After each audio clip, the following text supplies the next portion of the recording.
একটা তুমুল মিছিল হচ্ছে অন্যায়ের বিরুদ্ধে, সেই মিছিলের সামনে আমি আছি, কোনো একটা বুলেট এসে আমার বুকটা হয়তো বিদ্ধ করে দিয়েছে। হায়াত মৌতের মালিক আল্লাহ, ন্যূনতম সিকিউরিটি নিয়ে চলাও হলো সুন্নাহ।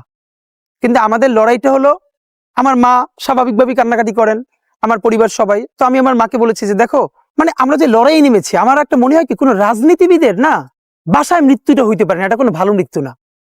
যিনি রাজনীতি করেন, যিনি লড়াই করেন, যিনি বিপ্লবী, যিনি সংগ্রামী, তার মৃত্যুটা হবে একটা সংগ্রামের মধ্য দিয়ে, একটা রাজপথে, একটা গ্লোরির মৃত্যু। আমি তো ভীষণভাবে প্রত্যাশা করি, আমি ছোটবেলা থেকে এই স্বপ্নটা দেখি, অনেক জায়গায় বলেছি যে একটা তুমুল মিছিল হচ্ছে অন্যায়ের বিরুদ্ধে, সেই মিছিলের সামনে আমি আছি, কোনো একটা বুলেট এসে আমার বুকটা হয়তো বিদ্ধ করে দিয়েছে, এবং সেই মিছিলে আমি হাসতে হাসতে আমি শহীদ হয়ে গেছি।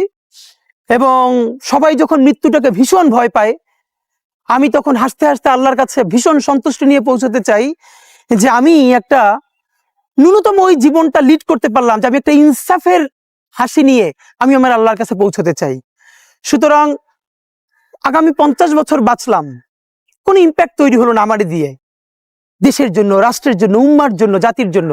কিন্তু আমি ধরেন 5 বছর বাঁচলাম, সেটার মধ্য দিয়ে যদি আগামী 50 বছরের ইম্প্যাক্ট তৈরি হয়, তাহলে অনেকদিন বেঁচে থাকাই কি সাফল্যের বলেন?